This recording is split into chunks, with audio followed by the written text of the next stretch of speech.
We're back with another banger, man. Yes, we are. We're here with Bro Rogan. What's up, guys? Right? Bro Rogan finally made it to No Jumper. Thanks to Flacco, my guy. You stole your name from a white man. How do you feel? Don't they all? Like, you got all of these rap names. They have, what, Gotti at the end of their name, and that white man hate niggas. So, do you ever say anything to them? I feel like still in a podcast, the name was kind of crazy, though, right? Like, for example, like, right, if you have like a general like rap name, right, like a general rap name, you know, like I don't know, bro, like I killed Gotti. That's a little different than Bro Rogan. Like, bro, you stole the man's actual name, bro. I did, and let me tell you why. Like, and I'm glad that we started off with that because I started my own podcast. Away from this one that I have now currently, I started my first one in like 2015, 2016. I don't know if you know, but my wife, she owns a beauty salon. And we'll get into all of that. But I first started there. So after she was done with work, I used to set up in there and do a podcast. And the reason I started a podcast because my day job is I'm a union carpenter. So I had a contract with Kaiser. So I used to have to do all of these different Kaisers at night. And I used to be in a whole hospital alone, or I have an electrician with me or someone. So I started really getting into podcasts. Like, this is like early 2000s. And I came across Joe Rogan because of a guy on his show named Joey Diaz. Now, Joey Diaz was telling a story, and I'm not going to get into that because it's going to implement me in some shit, but he told a story about someone that I knew because I used to run the streets on Sunset in the late 90s. And I'm like, yo, this was funny because the guy he was talking about, I knew him. Okay, I don't give a this nigga. He was talking about White Lightning, this one DJ, and I used to buy weed from him, and, you know, so that got me into podcasting. Then from Joe Rogan, I started listening to other shit, like, you know, his History Channel shit. But like, I kept coming back to Joe Rogan because one thing I liked about Joe Rogan was the fact that he didn't have a specific type of podcast. Like everyone else has you got the guys who do sports, you got the guys who do gang shit, you got the guys who do fashion. Joe Rogan will have a physician, he will have an actor, a comedian, so it was like a different type of podcast, and me being such a person of everything, I was like, yo, I'm basically like the black version of him. Because, like, you know me, How do you come to that conclusion before you even made a podcast? Because just off the people that I knew I can bring. Yeah, okay, gotcha. Like I said, I'm from South Central Los Angeles. Okay, yeah. All of my family and friends are gang members. I'm married to a Italian white woman who's not even from LA and only doesn't know anything south of Wilshire. Yeah. So I have those people, and you know, I was on tour with a punk band before. Oh, okay. So it's like I have friends that are cooks. So like that's why I compare myself to him, because I'm like, yo, I'm kind of like the same, because I know I don't know just one group of people. So like if I started a podcast, I know I can interview a eclectic view. You know what I'm saying? So it's like, what's your real name? My name is Deshaun. All right, look. Don't ever call me that, though. Look, though. Because if you didn't go to school with me, nigga, because like, but you can call me that, Flacco. You my nigga. Yeah. Like, you know you my nigga. The facts. But we got to show that you quit on me, but go ahead. We'll get in that later. Well, no, yes. Go ahead. Go. Right here. Russell, look. Oh, nigga, you mind if I? Yeah, of course. Right? Look, if I start my podcast, which, by the way, I don't have a podcast, but I'm starting one soon. If I start like my podcast and name it the Deshaun the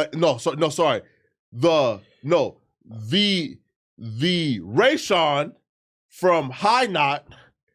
That's a you little, will say, you being hey, a little, bro, first of all, hey, no, son, this shit is called right.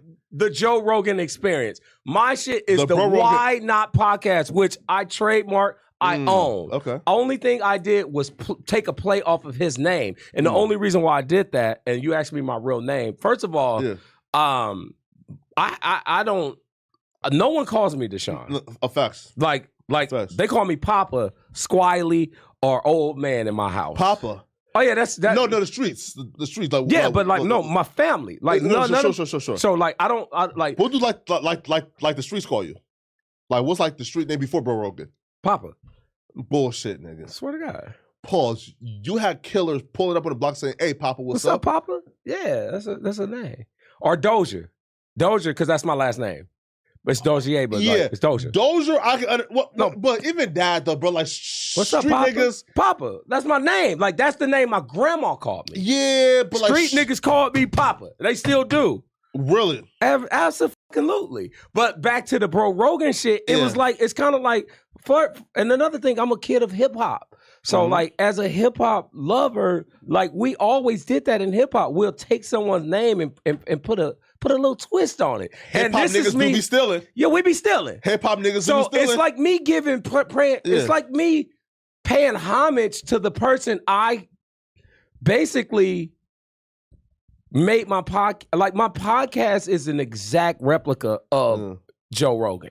And it's not like I'm not copying him, but like that's my inspiration. Boy, I like him. Pause. No, we don't do pause. F that. Take that back. We don't do pause. I'm an LA nigga. I don't know what made me say that. Like we don't do pause. We don't play that shit. Boy, you made your ancestors proud because niggas know how to steal. Right? Niggas know how to steal, man. But you know what thing? Hey, you know one thing that like really got me pissed off. Like, God. Nigga, they got white chocolate. White chocolate. So you want to talk about like that don't piss you off? White chocolate? Nigga, white chocolate. Just the name of that. White chocolate. Because there is white chocolate, though. Yeah, but what is white chocolate? It's chocolate with, like, for example. But is it chocolate if it's white, is what I'm asking you. It's not fucking chocolate. Because chocolate contains cocoa. It's the same thing like velvet cake. Like, what's velvet cake? Just like red chocolate cake? Nah, nigga. It's just no such thing as white chocolate. And there's no such thing as velvet cake. I don't know. I don't eat cake. But no, I did that. No, facts. I just did that because you brought up the answer. I was being funny. No. Look. No. My nigga Flacco is in the building. Bro, look. Obviously, Joe Rogan would like be proud. But now his question I'm not doing it for him, though. No, well, true, no. But I'm sure, right? Like, if he had to have anybody take his name, it would be you, right? Really? I mean, I'm bald. I'm sure, man. Bro, why was you selling drugs? Because I sold drugs as a kid. Why? I started really, really early selling drugs. Like I said, I grew up in the hood. And ever since I was a little dude, like I've always been like a fresh kid, right? Sure. Like I was like those Jordans that everybody's into and all the, like I was that kid back in the 90s. Sure. Like when like there was only two of us. Okay.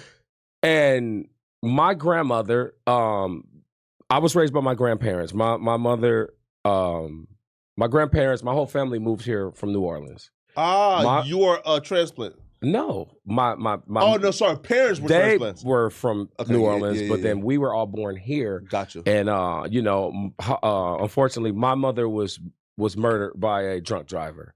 Oh, really? Yeah. At what age? I was 2, and I was in the car with her. She was taking me to preschool, and I survived that. So I lived with my grandparents. Okay. And I was just one of the ones because like I lived in a house with all my cousins. Yeah.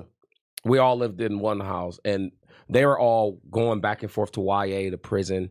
I was doing all the bad shit that they were doing, except I never was getting caught. And at the time, I was the youngest out of everyone. So my grandma kind of looked at me like the golden child, like because I was the one that I never dropped out of school. I stayed in school. Yeah. I was the one that, you know, I was outside hanging out, but I would come inside and read a book. Sure. Just 'cause, you know, I just was everywhere. ADHD, like really bad. Sure. And I started selling drugs because I hung out with like my brother, one brother that I had and all my cousins. They're all 5, 6 years older than me. Sure. So me hanging out on my street, I'm hanging out with 6 guys. I'm 12. They're already 18. Yeah. So like I'm thinking I'm a lot older than I was. You know, pretending like, you know, I'm fucking right now and I'm 11 when I really wasn't. Sure. So like one of the older homies came at me. He like, hey, yo, you know, I'll be having to work.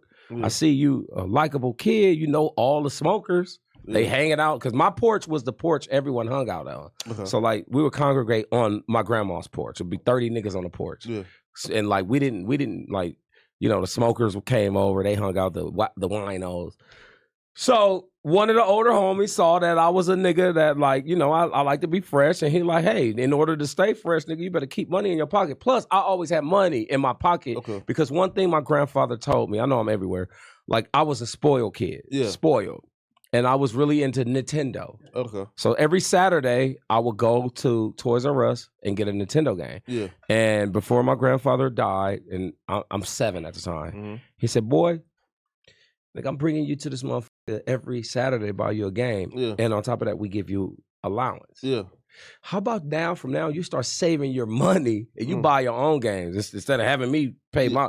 So as a 7-year-old kid... You used to start saving. I'm talking about like hardcore saving. So I always had a little bit of change on me. So fast forward to when I'm 13, 14, the older homie was like, yo, hey, here, take this, chop it up, see what you can do with it. And within, I think, 45 minutes, I sold a whole, I tripled my first $50 double up. Then from there... Wait, so how much is a... well, a $50 double up back then was like, you would get, I think it was 3.5 grams. So you get 3.5 grams of hard rock. We're talking about hard rock. And then you chop it up. For like 50 bucks? Well, no, you buy it for 50. And then you chop it up however, like me, I was trying to get the most. So niggas probably had dimes for that big. I was selling them that big. So like, I flipped it. Wait, so when you say a huge rock, are you talking about weed or? No, I'm talking about crack. Crack. That's the first hustle I had. So you asked me why I was selling drugs. This is the first drug I ever sold was crack. Oh, you destroyed? Wait. I sold crack. That was the first thing I sold. I sold drugs. Now that's but different. That was the first one I sold as a kid. Now, okay, that's and this different. is not me bragging. I'm not a drug dealer anymore. I am a but that's a whole different. Okay, now well, you asked me. Crack is a whole different conversation. Okay, you asked me why I sold drugs, so I'm telling you the origin story. You're the reason why. You're the reason why these LA niggas so crazy, right? So I'm how a crazy do you feel LA about? Nigga. Huh? I'm a crazy LA nigga. No facts. Wait, okay. So how do you feel about the narrative that, you know, that crack destroyed the black community? Well, I was a part of that. You got to understand, I am a middle-aged man, as you can see. And I love that. And I don't hide away from that. So I was around during the Reagan era. I actually watched my city turn into fucking The Walking Dead. So that's another reason why I started selling crack, because from drugs you sold. Well, right before me, right. You had Freeway Rick. You had a lot of people doing it before me. I was just a child after that. So like, you got to remember me growing up like in the late 80s, early 90s. Everyone in every neighborhood was balling, like no cap. Everybody had money, every hood. So me seeing that, niggas in Suzuki trucks and El Caminos and like really lowriders. And I'm seeing so like I was impressed by that. And then I'm living in a hood where it's like every corner I go to, there's a fucking smoker. And on top of that, I had family members that smoked. Have you lost any sleep at night thinking about, yo, I'm responsible? Absolutely not. Well, why not? Before you even finish the question, I've never lost sleep for any decision that an adult choose to do. Especially as a fucking adolescent. Wait. Okay. There's things here, right? For example, talk to me. The government had to step in for let's say cigarettes, right? They had to say, hey, listen, we know people are choosing to buy these cigarettes.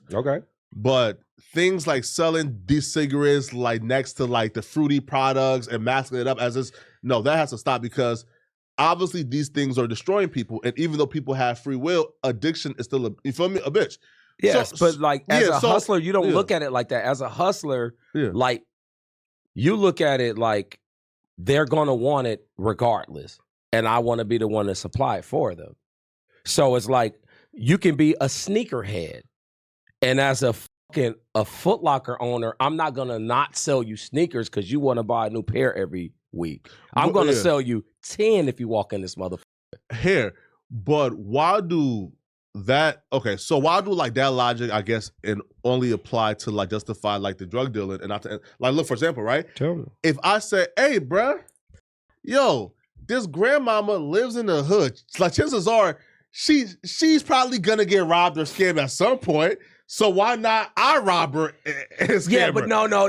See, but you taking the hood as right? for nothing but debauchery. You got to realize in the hood it's a community. Sure. So like the grandmother in the hood probably didn't have money for groceries. So the nigga selling drugs to the druggies is buying. So it's like, how I grew up, it wasn't like, oh, grandma's pulling up and like, oh, I'm afraid to go home because we're part of the community. Better example. So, we're positive parts of the community. Sure. Look, okay. Here's a better example. Okay. Go ahead. Now, okay. Look, a 17-year-old fast girl, right? I got a 16-year-old. Yeah, facts. Look, right? Beautiful. Facts, right? Facts. Okay. Now look. It doesn't matter how strong that 17-year-old comes on a man who's righteous, he's not touching, right? Come on. Let's keep going. Right? Okay, go ahead. Bring it to me. He's not touching her, right? Right? He better not. Facts. Now, a nasty nigga might say, nigga up. She's gonna anyway. Nigga up. Right? Hey, right? That nigga that's saying that, Flacco, I keep these. You nigga. feel me? I keep these for a nigga like that. Right? Again, though, a nasty nigga is gonna say she's gonna f us anyway, so why did I? So hence, that having a girl is stressful. So hence, that crackhead who is destroying their lives and making decisions that that they probably can't predict is probably gonna fuck them up and kill them. Hey, bruh, they're gonna kill themselves buying this crack anyway. Well, let me tell you how I advanced in my drug dealing. So why don't I kill them? Well, let me tell you how I advanced in my drug dealing. Yeah. Because I understand where you're going. Yeah. And one thing I have to let you know. Yeah. I still go to the hood right now, and those crackheads are still walking around. So that shit wasn't killing them. I don't know what the fuck is in crack. Them niggas is still walking around though, smoking crack. Sure. But what I did, like I said, I was a kid that I didn't just stay in one place. Yeah. Like I went to school by the beach and in Hollywood and like Westwood. So it's like I was everywhere. That's why I was able to have different types of friends. Sure. So one of my best friends, I won't put you out there. He lived off Sunset. Okay. And what I figured out with him, because we was the only two niggas really hustling like that in high school. Nigga, you could get triple the price in Hollywood. So I went from being in South Central to going to Sunset, and like every day I would get off. We would leave Palisades High, Fairfax High, and we'll go straight to Sunset. Now my clients aren't the grandmothers or the aunties in the hood. Now my clients are like white lawyers or like D-list actors. So now that's my clientele. Okay. So like I advance my clientele. So you destroy multiple communities. Absolutely. Right? Yes. Wait. Yeah. Wait, the destroyer of all things. Right. Wait. No, I'm not claiming that. No. Hollywood. Nigga, I destroyed them niggas. Bro. South Central destroyed them niggas. Well, just so you know, man, anybody can vouch for this. Do you feel bad at least though? Not at all. Feel bad for what? I'm one person. I'm one person. Yeah. Yes, I had don't get it And you sold a lot of drugs. Why? Because I did. You're somebody who I've met and know that when you do something, you do it well. Yes, I do. Yes. So hence I know you sold a lot of drugs and made a lot of money. I did. And some people got their lives destroyed because they got addicted to it. Well, if they wasn't gonna buy it from me, they would have bought it from him. And that's how you gotta look at it. Nigga, I have bills to pay. She's gonna f somebody. Boy. So, but that's just, that's the mentality as a hustler. Yeah. You have to have that mentality. One thing you cannot have as a drug dealer, I knew. Is empathy. Exactly. Okay. Well, you can't feel sorry. And damn, this is gonna really hurt me to say. But I sold drugs to family members. And the reason, this nigga. No, bruh, and look, listen. And this nigga cold, man. And listen, let me tell you. Family members? Absolutely. And let me tell you why I did that. Yeah. Because these family members were already addicted to drugs, Okay. right? And there were times they would come, because they were in the streets, Yeah. they would come home beat up Yeah. or robbed Yeah. or sold candle wax. Yeah. They knew getting it from nephew. Yeah. I wasn't going to rob him. I wasn't going to sell him no bullshit. Yeah. And so like so I was like, bro, come on, you bro. more safe with me. Wait. Sure, but like, you still did it for profit, not for Absolutely. Everything is about profit. No, sure. Okay. So, what, but on top, but it's not just about profit. Yeah. It's also about keeping those family members safe. What aunts, uncles, like grandparents, who? Not with grandparents. Aunts and uncles. Aunts and uncles. Cousins, maybe. And how is the uncle and aunt life right now? Who was one thing about you? me, Flacco, is I tell people all the time, you'll never meet a nigga like me. Okay. And the reason why I say that is because, and I don't mean that in a like an arrogant way, but like I'm a nigga that has suffered tragedy my whole life. Like I said, my mother died at 2. Sure. I told you how we all grew up in one house. Sure. Yeah. Facts. So those family members we speak of have passed. Okay. It's from drugs or what? No. Like just age and shit like that. Just no. Actually, my brother at 42 died on my birthday a few years ago. Yeah.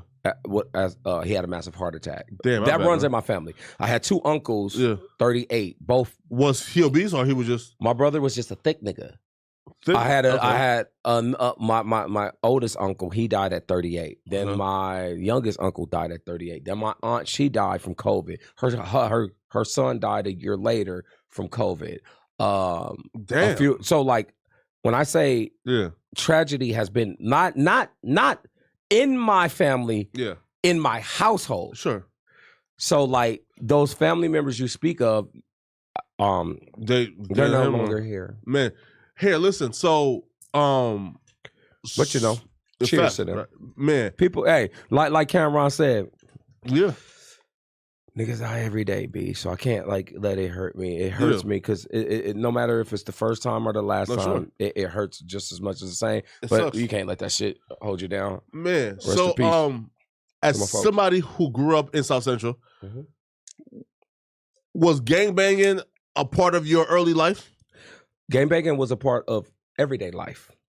Because you got to remember. So you joined a gang or no? And let me tell you, a lot of people have this perception of me is like, I am not part of not one gang. I don't represent like gang. But you hang out with a lot of. But what you need to know and what people outside of Los Angeles need to know is everywhere you're born in Los Angeles is a section of a gang. Okay. So I was born in a certain section that like. And what section was that? I was born in first of all, I was born in Watts, California, in Killer King Hospital. Okay. And raised in the 89th Street East Coast hood. So I got cousins from East Coast. So I got cousins from the 6-pack of East Coast and the 8-pack, 8-9s of East Coast. However, when we moved to the West Side by the time I was 3. Okay. Being in the West Side, I had a family member that had a barbershop in the 40s. Yeah. So like I was there every day. Every day. Like I'm talking about in the barbershop.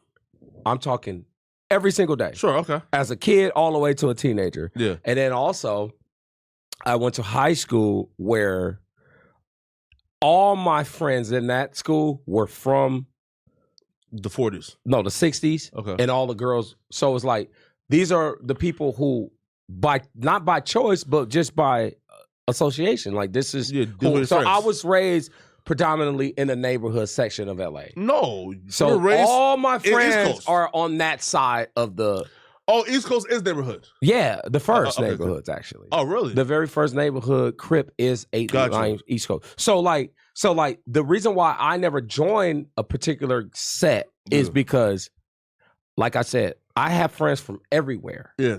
I got friends from 40s. I got friends from 60s. I got friends from Black Peastone. I went to I went to elementary school in the 20s in Black Peastone, which is Bloods. Okay. So like I have friends from all over the city, even though my alliance is with a certain side.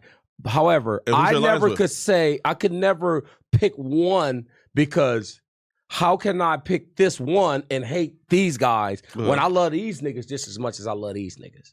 And like, so that's why I could never be one. Because it's like, I got niggas from everywhere. But you know what my alliance stands. Again, everybody does. I ain't got to pretend. I don't. What is it? Nah, we ain't going there. What? We ain't going there. I already mentioned that. Listen, to put it like this. If you're raised on this side of town, then you don't know the guys on that side of town. And it's that simple. Yeah. So like if I went to school and I hung out and I was raised with these guys, that means I don't really know those guys. So I don't have a beef with those guys. I just don't know those guys. Now look. And it's all love. I love my people. Right? Because one of your like close homies. Very close. 4 Extra. That is basically family. Yeah. He has an opinion on people with that mentality. Oh, and it's absolutely truth. I know his opinion. We've talked about that. And his opinion is, hey, bro. You hang out there. If you over here and hang out here. Yeah, you from there. There ain't no, hey, bro, I fuck with y'all, you better get cracking. Well, when they come. Well, one thing, and Frida Loke, he be out next month. One thing you got to understand about 4 Extra, and this is why we love him. Yeah, because he's one of a kind. Absolutely. He reminds me of the guys I grew up with in the 80s. Okay. Like he stand on that shit. Yeah. And it's no if, ands, or buts. This is what the fuck it is. Nigga, you born over there, you hang out over there, you do dirt over there. Nigga, if you got put on or not, you from there. See, that's how he lives his life. And that's why we love him. But we got to also understand, a lot of us who didn't choose to get jumped into a particular set, it wasn't about fear. Like one thing I've never been in my life, and you could ask my producer, you could ask any nigga, I ain't never been scared of shit. I'm not afraid of shit. Okay. It's not about being afraid. I never was afraid of getting put on. Like I said, I just have way too many people who, so it's like I can't place myself in one particular thing. And that's not just with gangs, that's just with life. If you go to jail then, and who you running with? I'm running with niggas. I'm running with niggas. Hey, I've been to jail. And that's the point, though. I'm running with niggas. If there's an enemy who thinks like you might have some niggas, and who asks you, hey, where y'all grew up at? I'm gonna tell them, and if you have a problem, it's gonna have to go down. What though? If he says, yo, who do you like hang with? And I'm gonna tell him. And if you got a problem with that, then like it's happened. Here. And do you say I hang with East Coast, or nigga, I'm gonna tell a nigga the truth? Because the nigga not gonna be like, who you hang with. Yeah. He gonna say, nigga, where your grandma stay? Yeah. Where was you raised? And I'm gonna tell a nigga, and he gonna say, break it down like, hey, bro, I grew up on the I ain't doing none of that. Nah, nigga, I ain't doing. 40s, bro, listen, I ain't doing none of that weirdo shit. Nigga. I'm not doing none of that weirdo shit. Yeah. I'm gonna tell a nigga straight up. This is what it is. Okay. And you know, and like, you know, niggas. What do you say? What do you say? I don't know them niggas over there. I don't know them niggas. I got love for them niggas. Just for black men. Hey. What do I say? Hey. I say, God, where you from? I say, nigga, this. Come on. I don't say shit. I said, cuz, where you from? I say, man, I'm a non-affiliate. However. Oh, that's a mark out right there, bro. Is it? What? If 4 Extra finds out that somebody said, cuz, where you from? He said, hey, cuz, I don't bang, man. But I don't.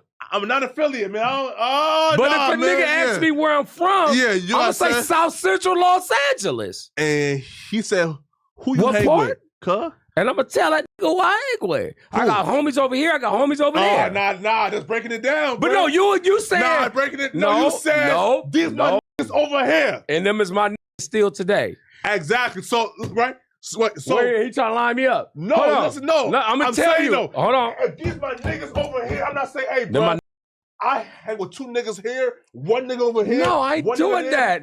40 niggas over here. Nah, I say nah. Nah, nigga. I hang with these 40 niggas This over is here. who I hang with, nigga. And you know it. look at YouTube. Nah, but you being funny. No, that's just not how it happens. It's not like that in jail. Listen, listen. Tell me about you. Me personally, bro. What you gonna say? This nigga ask me where I'm from, I'm backing out the pistol and catching a body. Okay. I'm not responding, nigga. You know what you need to understand. Yeah, I'm not talking with no niggas asking me where I'm from. What you need to understand. I'm killing you. What's up? What you need to understand, when a nigga asks you where you from, murder. He asking you what hood you from. As a nigga that never got put on a hood, I can't be like, I ain't from nowhere, but my cousins is. That's weirdo shit. Yeah. So I ain't doing that. I'm gonna tell a nigga I ain't from nowhere, but this is. For extra said though. That's for extra though. There's no such thing, meaning if he's asking and like he wants to know who you hanging with. You know what else? What else? For extra would agree with me right now. What's up? Just say you in my shoes. Yeah. You had an uncle who had a barbershop in the 40s, but you never got put on 40s. Yeah. And a nigga, you do some weird shit and go to jail. And a nigga say, Flacco, nigga, where you from? Yeah. You not gonna say, nigga, this neighborhood 40s. Oh, no. You know why not? Because you are not from 40s. And that nigga for extra will agree. Nigga, do not be in jail saying you a 40 if you never got put on. Okay, I got you. So, nah, nigga. Okay. Nah, so you get it, right? And if he asks you, who do you hang with, you have to say. Nah, niggas ain't asking all those questions. Well, for extra, that's not how it happens in jail. Believe me, we here? Hey, according to For Extra, bro, he called one nigga in jail talking about not affiliate, and he whooped his ass. He had to, though. He had to. You feel me? But like, you know, like you have options in prison. Yeah. You have the Muslims. Mm-hmm. You have the neighborhoods. You have the Peckerwoods, right? You have the woods. Yeah. The Sureños. The Nathaniels. Yeah. You also have the gangster card. Yeah. So it's like pick and choose. Hey, man. Pick one. I'm rolling. If you don't know the niggas over there, how the fuck you gonna roll with the niggas over there? Yeah. You don't know these niggas. Yeah. Like, you may not have beef with them, but you don't know them. Like, you really don't know them. Like I don't hate nobody in the city. Sure. I don't disrespect niggas' hoods. But some niggas, I just don't know. I don't know. But hey, I don't know these niggas. But hey, I would love to. Come on to Why Not Podcast. I look, bro, question for you, right? Anything, bro. I look. If Milk74 said, hey, bro, I need that. Where you from? First of all, Milk up. Why? Milk up. And he's kind of big. And let me tell you why. Milk kind of big. I don't give a fuck. You want to see me stand up? Nigga, I am. Milk like nigga, what? I got body under this shirt. I don't give a fuck about none of that. Yeah, okay. Nigga, I really work out. Okay. Nigga, like, nigga, I see the vein. Yeah, nigga. Like, and not only do I work out, nigga, I am not scared. And the reason why I say Milk, because I try to bring Milk on my show. I FaceTime with the nigga. I sent him a deposit. And this is when like For Extra first got out the first time. Yeah, now I'm only using this as an excuse for him. Okay. The great LA Con. The nigga never pulled up. It was the day of. That's my producer in the background. Shout out to Hoff, the director. Yeah. That nigga was FaceTiming with him. Yeah. He shot him the money. Woo! We sitting in the office waiting on the nigga. Yeah. And he stopped answering. And how much you said? It don't matter. Nah, it ain't about. Look, listen. Come on, bro. The money is not a problem. It's the fact that we agreed for the interview. 200? It could have been. 400? It was about that. So but 400 like, listen, as a deposit? A deposit. Okay. It was like half for the interview, half after the interview. Okay. So I'm talking about screenshots, FaceTime. Yeah, nigga, I'm gonna be there. Yeah. The day of, we talking, I'm gonna be there. So we in my office, nigga, waiting. He never show up. So now he not answering. Yeah. So now, as a man, I feel robbed. Okay. So if there was something that came and you couldn't make it, be a man, answer and be like, bro, I'm sorry. Let's reschedule. He just completely ghosted us. So I'm only saying fuck him on some be more of a man shit. Yeah. So I don't know what his reasoning was. But one thing my guys told me, nigga, maybe he see all them neighborhood niggas in your... And I'm like, well, he should have said that. Because now I feel like he robbed me. So you asked me, how about a nigga like that? So that's why I say that. And it ain't about no gang affiliation. So it's about the fact that with Milk? I have no beef with no one. Unless they want beef. See, bro? I take beef. Who want beef? A nigga robbed you and ain't no beef? Well, not robbed, but he stole. I mean, it's Come beef, on. I guess. Is it I beef? guess. I'll take it. Yeah, it's beef. Wait. But is it at a certain point? And it's he's like, saying it's beef though. Okay, then if he says beef, it's up. So, but like, if you run into Milk, let's say I don't know, bruh, at the Grove, where at he the be, mall. I know where his apartment is. Really? Of course. Like I'm a nigga out here. Wait, pause. Who told you that though? Like how you find where Milk lives? You want the internet answer or the real answer? The real answer. I got 3 people that live in that building. Really? You know what else? What's up? As a matter of fact, I built JW Marriott, half of the Staples Center. I'm a union carpenter. I do commercial shit. Gotcha. So when I see certain, a nigga can make a post from his balcony. Yeah. If I worked on that job, nigga, I know exactly where you at. So like, yeah, but like, it's not that kind of beef. Like the money wasn't enough for me to be like, nigga, it's on. I'll be real, bro. 400 sounds like a lot of money to me. I never said it was 400. Well, you said close to it, so if it's close to 400, that sounds I'm just saying, bro. Don't get it twisted, Flacco. I mean, if the nigga got a problem, he got a problem. He might not even remember what I'm talking about. Well, I'll be real though. I don't feel like he has a problem because he got the money, right? Like, right? This nigga right? Hey, what we have a problem? Hey, let me get comfortable. Right? You feel me? No, well, I mean, shit. Yeah, I got a problem for sure. I got a problem, nigga. What would Milk have to do for you to squash the beef, man? He doesn't have to do anything. Like just him like the money over? Nah, the money. I don't need the money. The money is ignored. Damn. So like it's like up for life now. Like, have you ever been to Vegas? Yes. Have you ever put money on the crap table? No, hell no. I'll fuck around with that gambling shit. Well, let me tell you. Sometimes you gamble and you lose. Yeah. I look at it like it was a gamble. I thought the nigga was gonna show up and be a guest on my show. Yeah. At the time, I was kind of an unknown, and my affiliation probably scared him. So I took a gamble and I lost. So to avoid the smoke. So to avoid the smoke. Smoke? Who wants smoke with a nigga like me? Wait though, and like that's my problem though, right? So for him to avoid the smoke, can he just give you back the money and say, "Hey, bro, I don't want no beef, homie"? Or first of all, listen, Milk, and this is I have to because it got a little disrespectful. Yeah, but as you walking it back now, man. Feel me? You gonna make me go crazy, see, bro. You walking that shit back now, bro. You see what this nigga That's crazy, right? No. You said, hey, when I see you, it's up to, hey, bro. I never said that. I never said that, but I could if you want me to, nigga. We're all friends here. You want me to hang out here for a minute? I would. Hey. Call him. But look, what I'm saying, look, as a man, as a black man, as a man, yeah, okay. I don't expect anything from him. Yeah, and like I took a gamble and I lost. However, if he looked at it like on some chump shit, like he looked at Why Not podcast, like as a chump. But he does though. He took $400 and it show up. And he never got it you again. I don't know. Maybe his wife said, "Baby, I don't think it's safe for you to go there." You don't know what it is. I can't just assume this nigga just look because like nigga, you say he a big nigga. I'm not a little nigga. Sure. I'm not a 5'5" nigga. I'm 6 feet. No, Milk is $185. Like now this thing, you hear this? I'll be real though. That nigga, he yoked. No. And I'm worried about that. Not yoked, but he's thick. Like he like. And I'm not. You skinny though, like right? Like look a thick boy, like right. It get pause, but I toss thick niggas around. Pause. Hey, listen. No, let me stop saying that. You said pause. We don't do that in LA. Hey, listen, bro. Milk's finna like take that comment. He can chop it up, and he finna pause. What he gonna do? Hey, he finna smoke that blunt, and he finna say, "Can I get to you really quick?" Gilligan, right? He better fucking not, nigga. Cause like he finna say Gilligan. I love the fact that he calls people Gilligans. Yeah. What? Because he reminds me more of a Gilligan than the niggas he called Gilligan. Really? Why? He white. Yeah, I did that. He white. I mean, what's a Gilligan though? A white man on a fucking stranded island. No.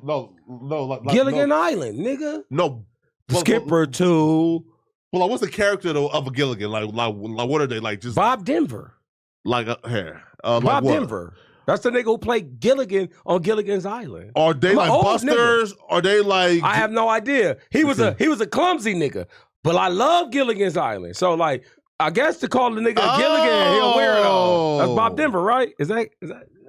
Oh yeah, he's calling them like busters and shit. Hey, your whole hood busters and more busters. Right. That's what it is. It's called Gilligan. I mean, I knew what he meant by that. Okay, man. Okay, well, so you. Let's talk to you. Okay, come back to me. Come on. Okay, no, yeah. So, okay. What you need to know? So, now I'm flexing. Yeah, okay. Now I'm flexing. Hey, listen, man, it's time to flex. Yeah. You've been in jail for how long and why?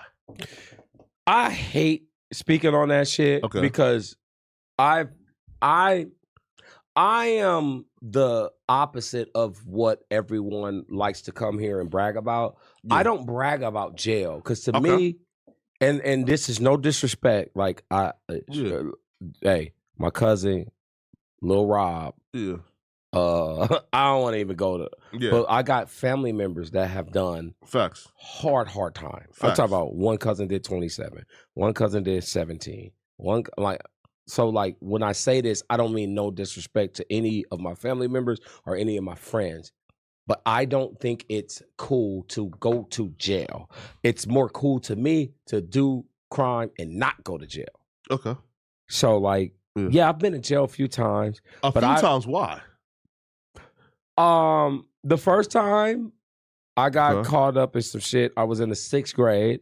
What? No, sorry, I cut a girl's ponytail at the ice cream truck. No, sorry. When I say jail, I'm talking about a prison. West. I've never been to prison. I've been to county 4 times. Okay, you want to know the longest bid? Yeah. I think my commercial burglary in 2001 was, I think, like a little under 2 months. Why was you in a white folks building trying to steal?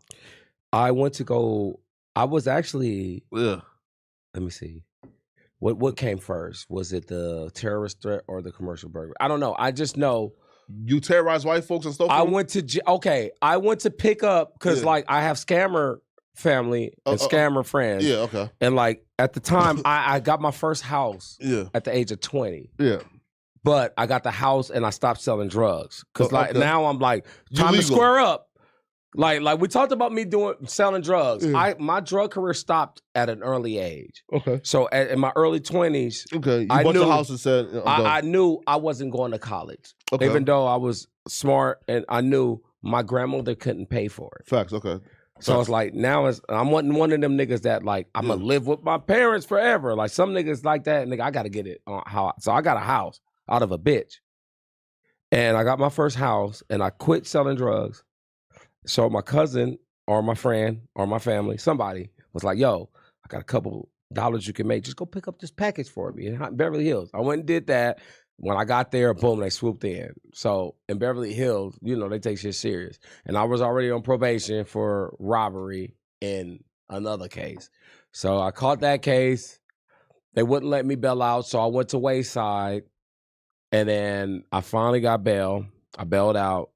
And then I caught another case. But during that, and what case was that you caught? The terrorist threat. You was threatening to kill people? I threatened my neighbor because why? Because I had a young lady that was doing a lot of screaming in my first house, and she's running up and down the street, and I'm chasing the bitch because she took my car keys. Okay. So when the police came, the neighbor told them, "Yeah, I seen him chasing her." Yeah. So when the police left, I went and knocked on the neighbor house, and I said, "Listen, you ever let the police know anything about what's going on over here, then I'm gonna blow this motherfucker up." That don't sound like no non-affiliate now, man. So then, I did some shit. Okay. I stopped selling drugs, right? Yeah. And then I got thirsty. The square life wasn't working. Okay. I got this house I got to take care of. I got a bitch I thought I liked. And she out here. And, I did some bullshit. And the bullshit came back. The niggas who I did the bullshit with found out I did some other bullshit or thought I did some bullshit. And they came back. I got jumped. I got plates in my face. Really? On both sides, yeah. So that happened. Okay. So while I'm fighting the case, I'm going to court completely wired up. Yeah. Oh, Fake. wow. So like they wanted to give me 3 years for my terrorist threat and my commercial burglary. However, luckily that judge had a little sympathy for me and was like, we cannot send him to prison like this. Okay. Like so we're talking about a college kid. The white man saved you. The judge. Was they saw me wired up. The broad I'm talking about was not a white bitch. No, the judge. She saw me wired up, swollen face, and was like, she had sympathy because I was in that motherfucker looking like the Elephant Man. Wait. West Side nigga for real. I figured it out. Tell me. Nigga. Listen. I figured it out. Tell me. That judge saving your life was the day you fell in love with the white women. Oh, shit. Can we get to that? Right? It was probably the time where I felt maybe white people aren't as bad as I thought they were. That's the day you look into her pearly blue eyes and thought, I want to marry myself a white woman. Her eyes are green, but right? I got one. Okay, is your wife's eyes green? They're green. Oh, see, bro, is my cousin Chip and Chachi. I know, but here, listen though. So look, obviously, I respect the family. Thank you. I respect, any man who's married and take care of his kids. You feel me? No. Listen, right? Because look, let's talk about it. Because again, we just heard about Dr. Umar Johnson allegedly being that nigga's first of all, can I tell you about how much of a lie he is? What? Man, I be in these parties. Okay. Not Diddy parties. Okay. Nigga, I be in Hollywood though. Okay. Like I'm a nigga. I be everywhere. Yeah. Umar is not telling you guys the truth. Like what? What do you mean? I heard him tell someone. Yeah. I think what's the nigga with the blonde hair with the I don't know. The hairline? The comedian dude. He has blonde hair. What's his name? Drewski. Yeah. I heard him tell Drewski, yeah, I never slept with a white woman. Yeah. You believe that? Yeah, of course. Okay. Do you have proof he did? I never said he did, but go ahead. I just asked the question. Do you believe he did? Me? No. I don't think he ever had sex with one. Okay, but let me ask you a question. Okay. Flacco. And this is why I fuck with you. Yeah. I love the fact that you came to California, you came to this show, and you are not just a part of the show, you are your own person. Yeah. Like I tell you all the time, I watch your channel, you're doing a magnificent job. Hey, like the videos you drop, I definitely check you. I watch them all. Okay, man. Not all, most. Not facts, man. 90%. So you a nigga out here. Hey, okay. Perfect. You leave this room, you leave this building, they know you in these streets. Okay. So I know. Okay. Bitches throwing themselves at you. I know what in this town with a little bit of fame. Yes, hoes is choosing up. These bitches is choosing. And we're not just talking about nigga bitches. Hoes is choosing. Man, these white girls. Hey, shout out to my nigga in San Diego. These filthies. Hoes is, listen. Hey, we call them filthies. Hey, these listen. filthies. So let me ask you one thing. Mm-hmm. Are you turning down all of them? Me? You don't have a girl anymore. You broke up with her last time we talked. Yeah. Hey, listen. You turning them down? You turning them down? Who, white women? Yeah. Me, yeah. But though, have you ever heard anybody tell you though that Umar Johnson is a white woman? I just know at a certain point in this town, fame comes with, and I'm not even talking about like A-list fame. Yeah. I'm talking about any type of fame. Yeah. Any type. Nigga, if there was alphabetical letters for fame, you got A-list and the worst they say D. Me, I'm probably a X. Like I'm all the way down there. I get noticed, nigga, at grocery stores. Okay. And gas stations. Yeah. And I'm not even being funny. I'm being dead ass serious. Yeah. And the bitches and the niggas that notice me, nigga, I got trucks coming to the back of this alley. Boom, I bust it up. I could.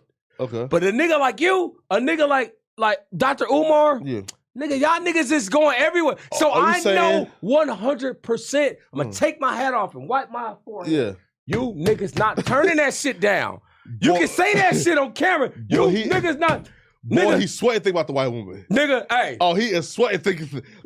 Listen, bro, he is sweating. So turning you telling red. me Think about the white woman. So you oh telling my me, God. like a little The Sabrina, is in the air. a little Sabrina Carpenter type broad walking up on you, and she man. like, my nigga, I be seeing you on no jumper, and I'm fucking with it. Nah, man. You ain't giving it that bombada, bro. Listen, nigga, bro. Y'all niggas is lying. I don't care if you Sabrina Carpenter, bro. These niggas I don't care if you're Topanga. I'm not fucking you. Who is that? Oh, Topanga From A Boy Meets World. Yes. I told you I'd be everywhere. Nickelodeon. I was on that lot. Facts. Oh wait. I was on that lot. So, you know, again, and Dr. Umar Johnson might say, you believe him? Bunny hopper, right? Now he might say just because some people bunny hop, dummy, we bunny hop. Now listen, I don't do it for other reasons. You feel me? Right? I'm gonna need to know that reason. Right? One, I'm trying to get married one day, right? Okay. And you should. And me right now, as an obese man, I know I'm probably not gonna outlive the woman that I'm with. So I don't. One thing. Listen. Yeah. One thing. I'm gonna cut you off before you even go into that because that pains me to hear. Yeah. Because one thing you can't control in life is your height, your ethnicity, sure, the color of your eyes. Well, you can change it now. But one thing you can't control, is health. No, sure. So for you to shorten yourself and say, because you're nigga, you might wake up tomorrow and be like, nigga, I'm a beast out and never can be obese ever again and turn yourself into a fucking weapon. So do not and ever. She still might outlive me though. Right? Yeah. Right, why? Especially if you marry Asian. Them motherfuckers gonna be 98. No, right? No, right? Look, I'm gonna be skinny by like summer. Yes, right? You are. Of course. No. Fuck with me, and you will. Well, that too, and honestly, right? That too, and, I've already taken like the proactive stuff. Meaning, right? Look, right? For example, right? Like now, like my diet consists of. I see, man. You losing a ton of weight from the first time. Right. So look, it's 3 chicken breasts a day. Get it? And water. Get it, my nigga. And you feel me? And you got to know this is a choice. Yeah, facts. Once you realize that, of course, it's like what I used to do, because I'm not trying to put anyone down. Yeah, and I'm not. And when I say shit, it's not for me. It's not trying to brag. Of course. But one thing, I have never been big. I've been skinny my whole life. Okay. So I know I try to sympathize with people that are a little bigger. Yeah. But one thing, I have gotten out of shape. Facts. But you know what I do? What? All you got to do is simple. Stand in front of a fucking mirror, peel out, and you look at the things that you don't like. Okay. Man, I don't like the way my shoulders look. You work on your fucking shoulders. Okay. Man, I don't like the way my belly look. Work on your fucking belly. I don't like the way my stomach look. You eat less. It's that simple. It's so fast. Whatever you don't like, work on fixing it. And that's the choice we have with health. Of course. So I would never don't short yourself. Nigga, you a nigga out here. No, sure. You are, my nigga. Hey, listen, yes, right? But here's why I still won't date right? A white woman, right? Because again, chances are your woman is gonna outlive you, right? They just live longer, like generally, right? Black or white. Yeah. So hence, when you die, that wealth that you spent your entire life amassing and building goes directly to a white woman who, like, chances are, she's probably gonna. Can I ask you one question? Why would you care about the wealth once you're gone? Do you understand once you're gone? No, sure, right? So you don't know nothing about that wealth. No, sure. But here's why though. As a black man in this country, your mission and goal should be to close the wealth disparity and to do your job to make that wealth gap an inch closer. For who? For strangers or for your family? No, because I need to know what you're speaking. Sure. Friends, family, or strangers. Right now, Black Americans and white Americans, there's a huge wealth gap, right? But we're behind the 8 ball. And it's our job as a people, because again, we live in community, right? So it's our job as a people to make sure that wealth gap gets a little bit closer. So when you die.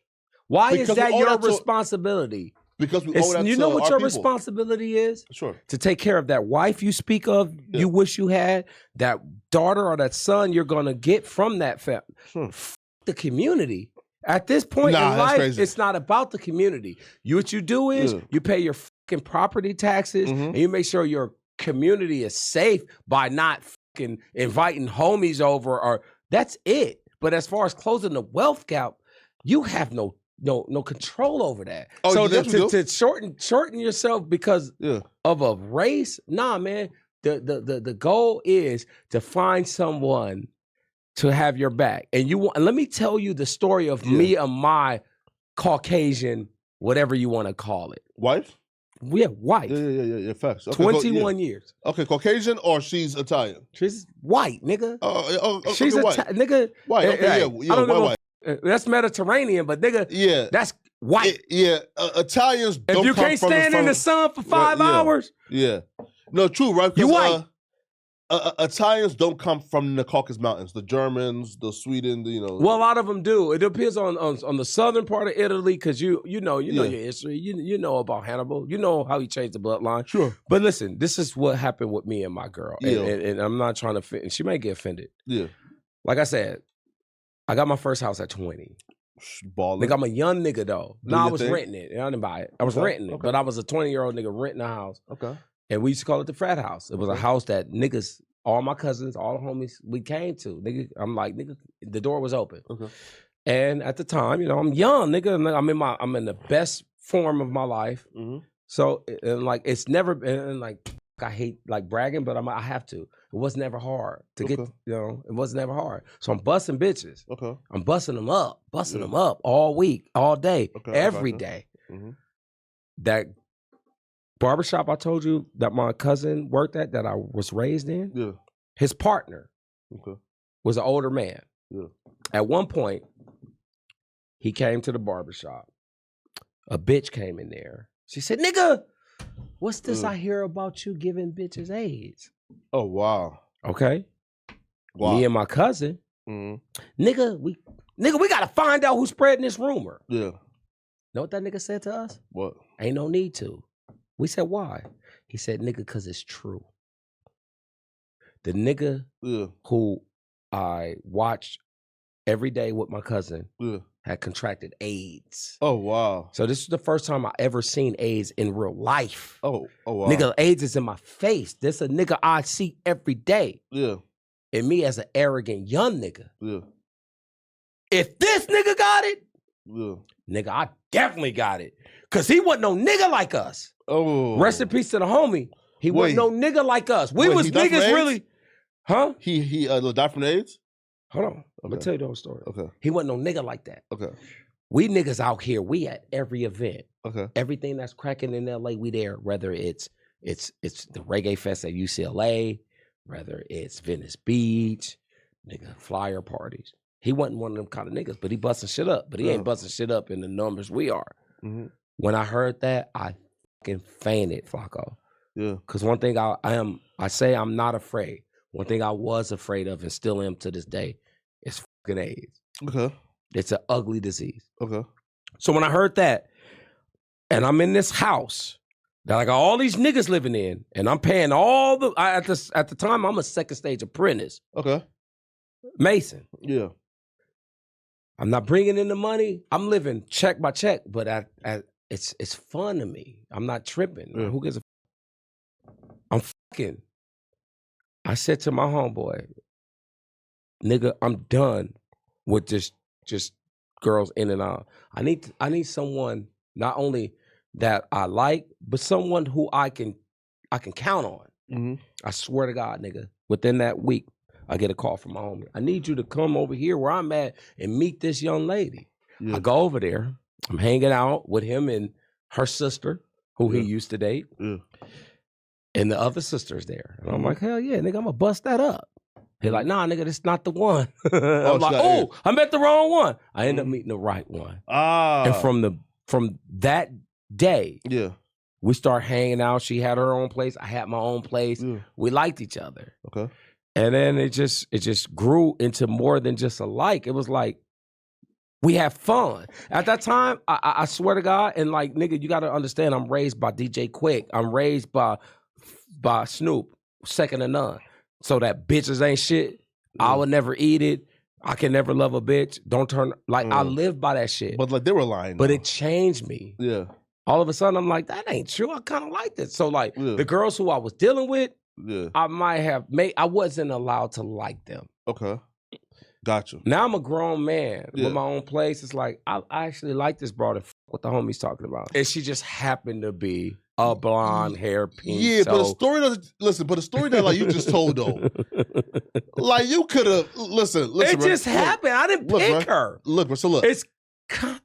If you would have told me, hey, bruh, yo, I was homeless, had cancer, and this woman seen me and loved me, then okay, I can understand that. Yeah, but that's a nigga that needs saving. I never was a nigga that needed to be saved. And that's my point. That you could have found a black woman in similar circumstances. But why would I go looking for a particular woman? I'm not gonna because God created you to be with a black woman. Is that right? Yeah, of course. Tell me of this God you speak of. Huh? This God you speak of. Tell me of him. He tells you who you should be with. He also tells you to get on the universe, the system, and he tells you, Flacco, what, Mr. Jala, yeah, what's up? Only be with a black woman, not just a woman. Because if he is the creator of everything, why would he sell you short and be like only this person? Like that seems like a selfish God. Well, there's again, man. I may not subscribe. I'm only asking you. Yeah, look, I may not subscribe to the belief that the white man is the devil, right? But if the white man is the devil, then the woman probably ain't too far off, right? So like, exactly, right? So hence, if God created you, the chosen people, according to niggas in Compton, right? If God created you as a chosen person, right? You feel me? Because you're melanin, and then you chose to, again, where some niggas in Compton who wear garbs might say, you chose to dabble into the white man's blood. Okay. Well, two things. One, it's like why, Two things. One, I never had that problem in my household. Like I told you, my family is from New Orleans. Got you. My grandfather's mother wasn't even a black woman. His mother wasn't. And we're talking about a woman in the South in the 30s. So what was she though? She was like, you know what a Creole is, right? Yeah, that's black. Yeah, but no, you have white Creole and you have black Creole. But Creole is still black though, man. It all depends. Go to New Orleans and I can show you the difference. Look, his mother was more of a white Creole, like a super, like if you've seen her in Traffic. Okay. So it's like, and then my grandmother's kids weren't like. What? We came in every color. We had Bruce at the darkest, and then Charlotte and Kenneth at was the your grandma black though? She was black. Yeah, my family. I'm a nigga, nigga. Okay, was your mom black? Yes, we're all black. Was your dad black? Niggas. We're niggas. So I'm not claiming anything other than black. Facts. Wait though. I'm an African, like you. Hey, listen, Jala. Listen, facts, right? So like, there's something wrong with that picture, right? To see like your grandmama being like the perfect picture of what a woman should be, and then to grow up in such a strong black woman household, and then you go down like the white, like the white woman rabbit hole. Well, see me, like I said, listen, like I said, I never will put myself in one corner. Like I keep saying, I may be from this part, but I'm everywhere. So I could never sell myself short. I can never tell anyone. Well, you're from Africa, though. That's the only place you're from. I can never tell anyone, this is what I like and this is what I like only. But, okay. I cannot. Why do you like it, though? I like women. Sure, but why do you like women? Yeah, but like, so I can never be like, yo, so like I just happened to meet this woman who I liked. My preference is black, female.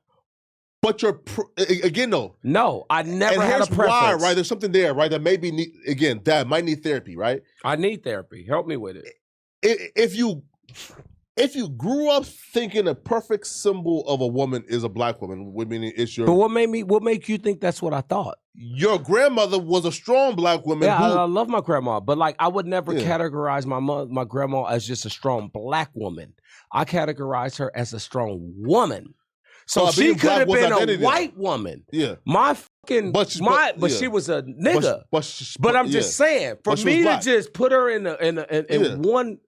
then that's me selling my grandmother short. My grandmother, Anita August, could have been. Her identity was black, and things that she experienced and went through but I was never a black experience. Yeah, we all did. So her identity was a strong black woman. Strong. The strongest. Who showed you. Strong black woman. Right? Who showed you that this is what a good woman is. Right? So hence. You got to remember, my grandfather died when I was 7. Okay. So my grandma never had a man. She's showing me how to be a caretaker. So, come on. Listen, come on, man. Bro, listen. Come on. That's foul. You can't do that, bro. No, it's not foul. I'm only being honest. Yeah. I never looked at someone, and you got to remember, I went to school by the beach. Okay. I was not into white girls. Okay. The whole time I was at Palisades. Yeah.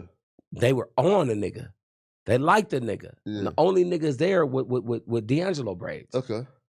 I wasn't into him though. Okay. Because I was caught up on that nigga, I'm a nigga. These devils. So where did the trauma come from that made you go down to white woman? The trauma, it was just like, hey, if they like me, I like them too. That's where the trauma came. Yeah, I couldn't sell myself money. Short. Okay, yeah, but you got money. Okay. You are a very successful, probably a top 1% man. You are obligated to take that wealth and change another black woman's life and change the trajectory. What if I tell you the last black woman that I was with, every nigga I knew or gave me chlamydia?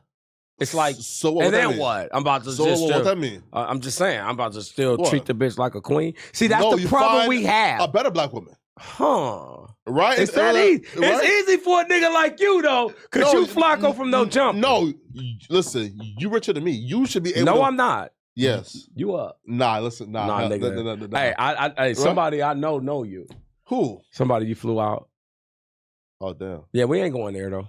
But no. Hey, listen, man. She said, hey, because I talk real highly of you. Yeah, man. Like I really do. Yeah. I do. I think I said, my nigga, Flacco, he a nigga out here in real life. He is. Don't ever speak bad about him. Yeah. She said, no, I can't speak bad about that nigga. And the bitch did this. That nigga up. Just like that. Hey, man, listen, and you know, man. in LA, when a bitch tilt her head and say a nigga up, nigga, you listen, up. Man. And this is respect. You worked hard. You deserve to be up. But don't sell yourself short and tell me you ain't gonna go on the little Pew. What's the little broad from I don't know. Kylie Jenner. You need to tell me Kylie Jenner get at you. You ain't getting down with Kylie Jenner. That bitch bad. Well, look though. I take her mom. No. Wait though, but here's where the exception Elizabeth comes Pugh. in. No, here's where the exception comes in. Okay. Again, some people like me, I'm a freedom fighter, right? Oh yeah, you are. So hence again, I'll never be with her for life.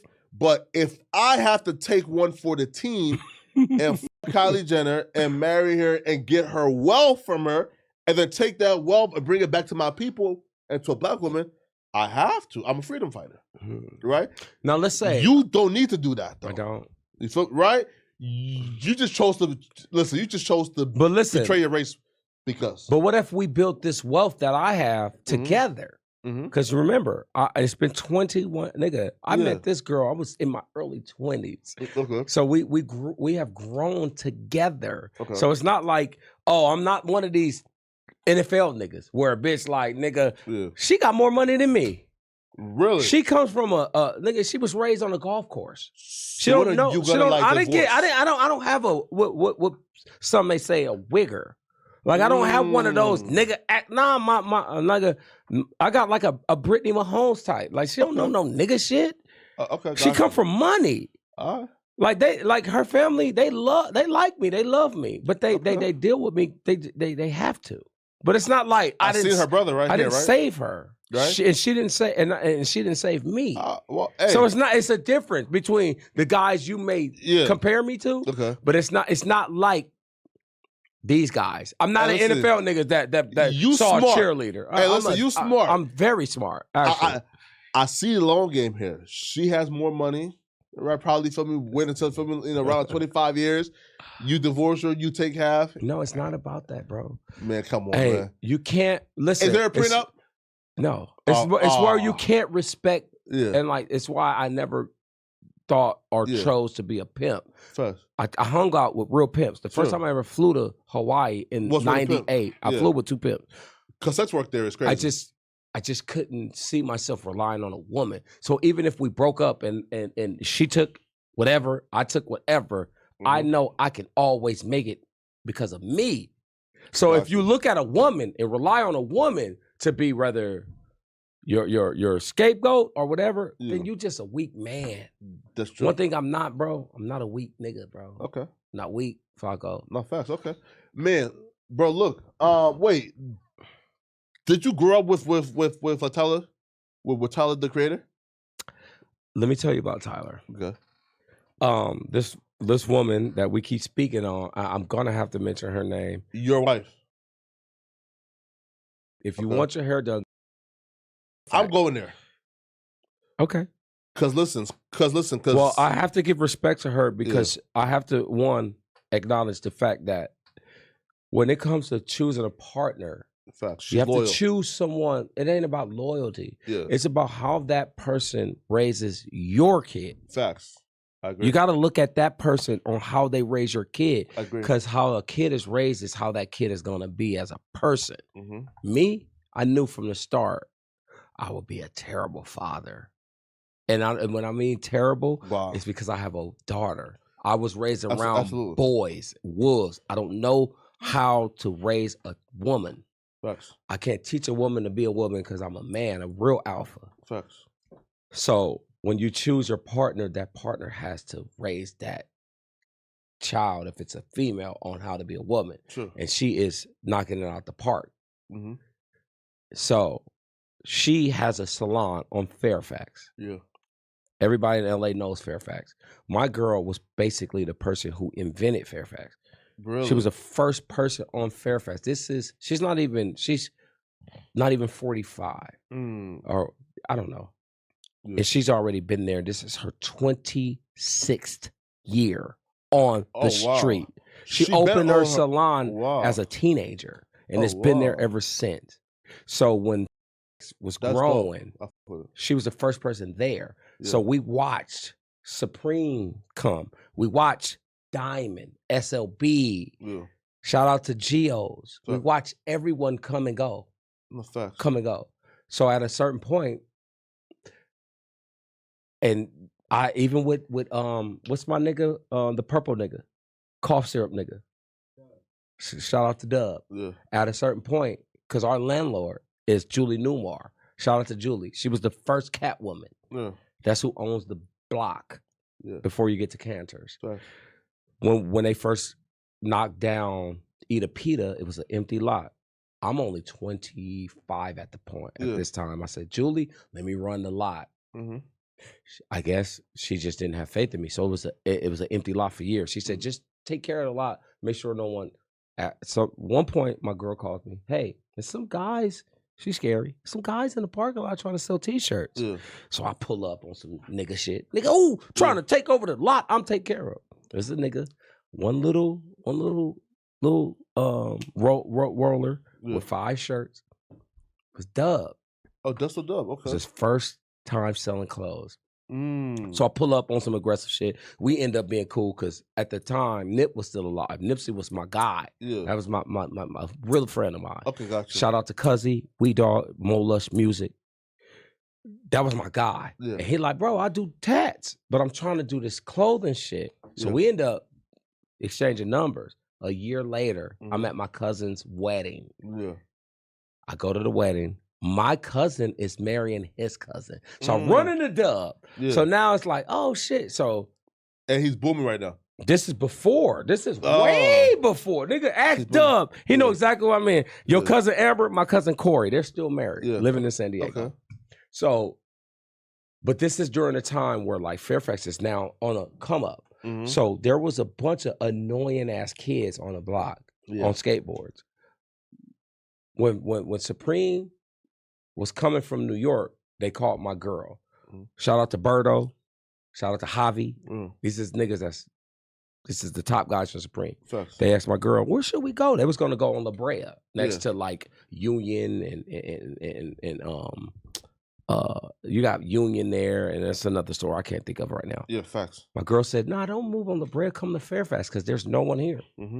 And Supreme moved to Fairfax. That was the beginning of Fairfax. Of no 2004. Yeah. Oh, 2004. Wow. I was there at the opening party. So like I watched. Shout out to all my niggas there, man. I got all the support because them is my niggas. So I watched them. I watched the street grow.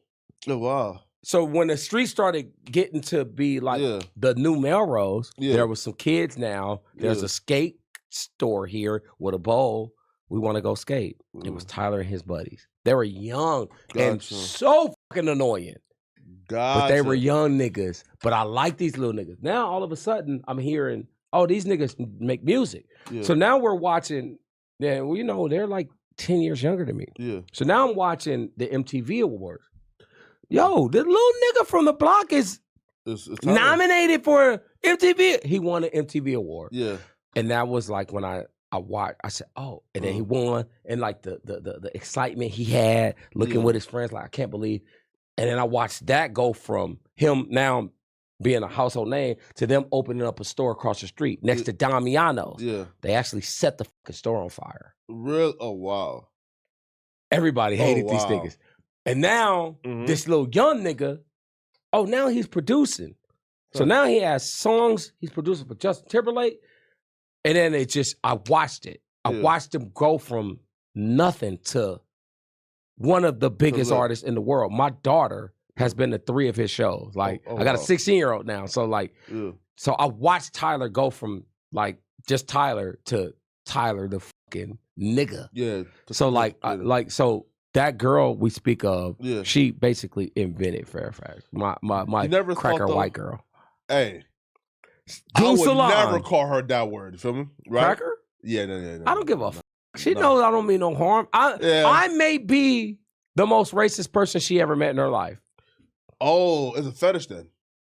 Right? Because racist dudes like. And when I say racist, like, I don't mean racist. Like, I don't hate anyone. I'm just one of those guys that like, I have no filter. Oh, okay. So I say things that I don't mean sometimes, but like I'm super disrespectful. Okay. Yo, so like when you watch like people, let's say like Desto and Tyler. I watch these guys. And even Supreme, right? Because you watched them before they was even like popping like that. Let me tell you something about Supreme. Yeah. One day I'm in the Kibitz room, which is a bar connected to Cantor's. And I come out the Kibitz room. They had already been there for 2 years. And there's a line. I'm like, what the is this? So I go inside Supreme. I'm like, what the is going on? They're like, bro, we just did a collab with Phone Posit. So it was a Nike Phone Posit that was like the year of the dragon. Any nigga that know history know I'm talking truth.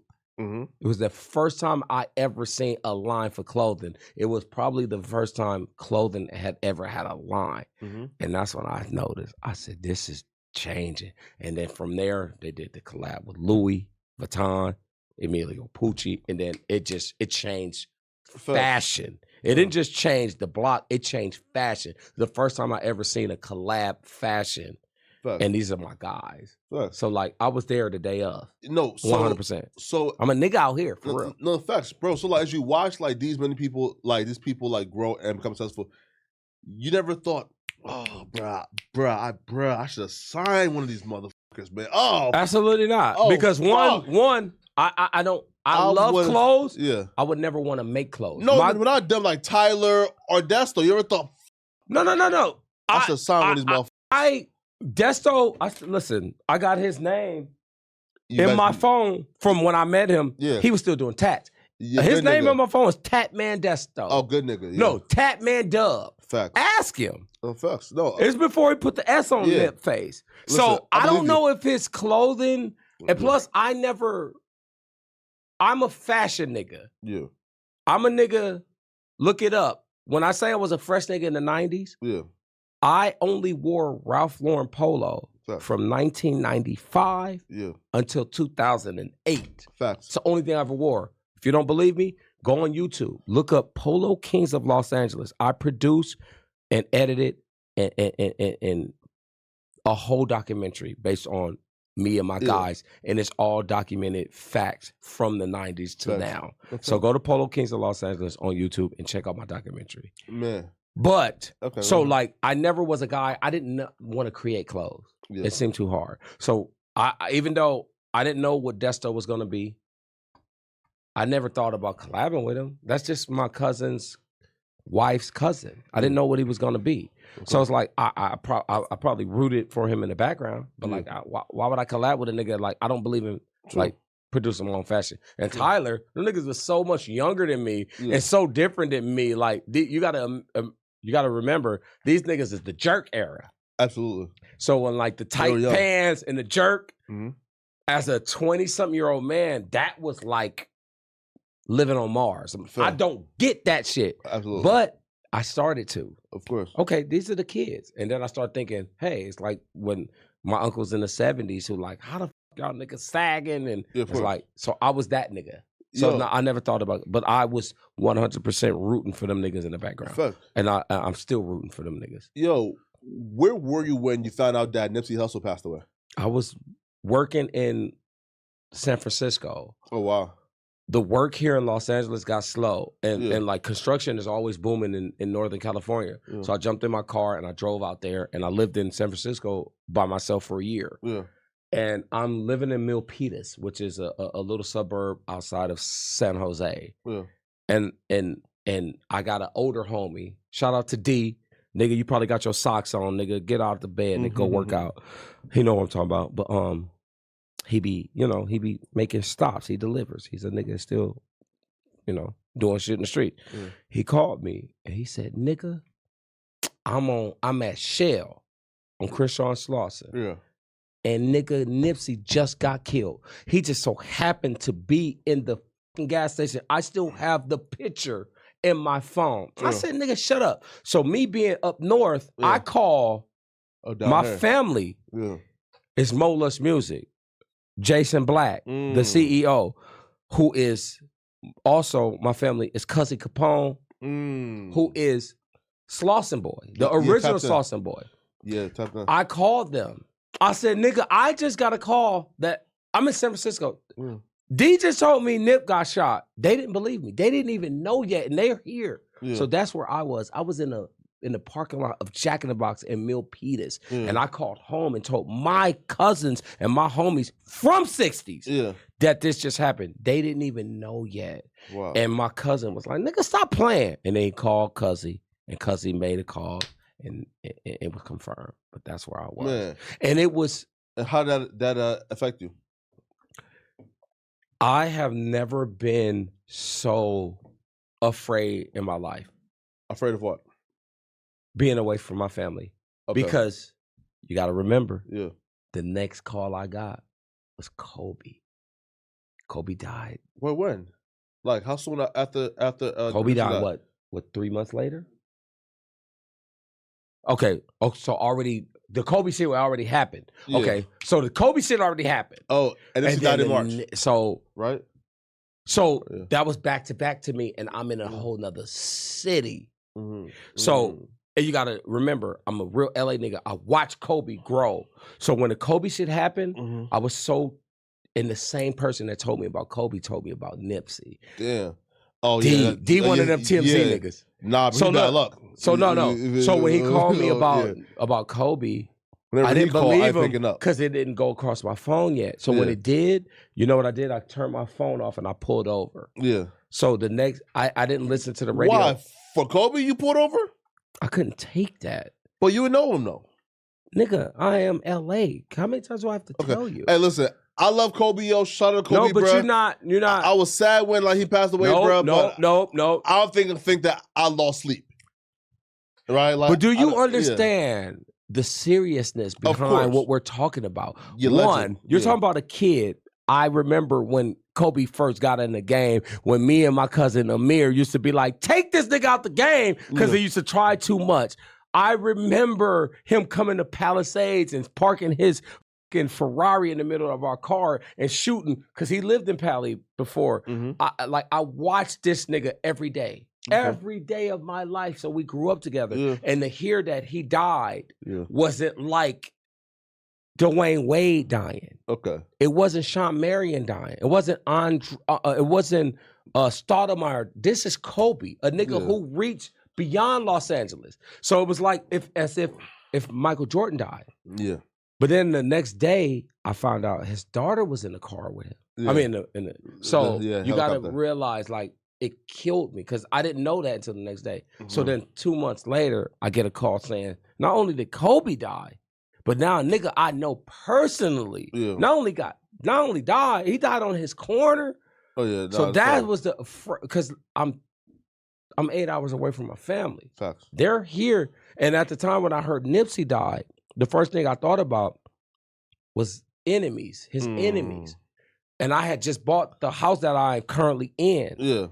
And I'm not gonna give you niggas where I'm at. I'm close to SoFi Stadium. So so I'm in that area to where it's 60s. If you go a little east, it's 8 trades. Really? So I'm like, wait, why do you live in like the gang place? It's not a gang place. I live on the block of only homeowners. But the reason why I bought my house because if they 60s is down the street, that's gang, right? Well, no. I'm in the vicinity. I'm not on 60th. Oh, see, listen, I'm too scared of that, right? Meaning, bro. No, you got to think of it. You know why we bought that house? What's up? Because we knew SoFi was being built, and we were like, let's get a house over here because when this stadium is done, the price went up. Meaning, of course, I bought a house for you're less than. Well, my house is worth over $1 million for sure. You are a millionaire, so how do it feel? I'm not a millionaire. You have property that's worth over $1 million. Of course, yeah. You are a millionaire. I have 2 properties actually. Then you are a millionaire. I'm not. You have property. Actually, the IRS is on my neck. Pause. Yo, bro, I just filed like, hey, right. So like, I took 2 years off. So like, I just filed it. I took 4. Bro, I have to. Oh my God. Wait, pause. You took. Hold. Pause. You took 4 years off. Well, let me. This is just between you and me. I ain't gonna show nobody else. And you have to pay it back now. What? Like you filed it or the niggas never getting this. You're gonna have to take this out. Look what they sent me. Or they contacted you. Nigga, they sent me this and told me I gotta pay that immediately. Wow. That's one. Want to see the other one? Yeah. That's the second one. That's 2 they just sent me, said I gotta pay them immediately. Wow. Okay. So no, I'm not a millionaire, nigga. So how you plan paying that back? Just do like a payment plan? No, I'm gonna jump off a fucking bridge. You have to pay that back. No, I'm gonna jump off a bridge, my nigga. Because that's crazy. I'm gonna jump off a bridge, that's my crazy. nigga. Yo, I'll be real though, bro. If I had to pay that back, bro, I'm planning flights to Africa, nigga. I'm going to Africa. Right. What did me, you, and Brandon talk about last time I was here? Right, why you think I talked about that? Yeah. But no, back to that. Yeah. So that was the fear. I am 8 hours away from my family. Yeah. And the first thing I thought about was these niggas caught Nipsey slipping. So I thought of war. Because if the fact that it was one of his homies that did it made it a lot easier in the streets. Because had it been one of them other niggas that did it, the war would still be going on in the streets. And really? I knew as a man, I'm away from my wife and my kids. Like, they're by themselves. Yeah. And like, it's up. So that was the fear. Man. Hey, listen, man. Bro, listen, bro. We can keep going. Bro, listen, yo. Cut it out. Bro, listen, yo. We can talk forever, man. But like, we do have to stop it before it gets to 4 fucking hours. No, sorry for 2 hours. We've been here for 2? It's almost 2, right? Yeah.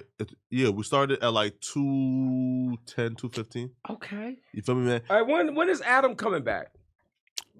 He's on vacation with his family, he told me. Yeah, I'm not sure. Because there's 2 things I need to I will talk about it off camera.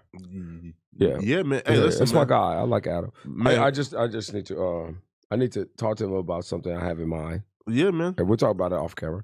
Yeah, but bro, it's been fun, man. You know, and where can they find you at, man?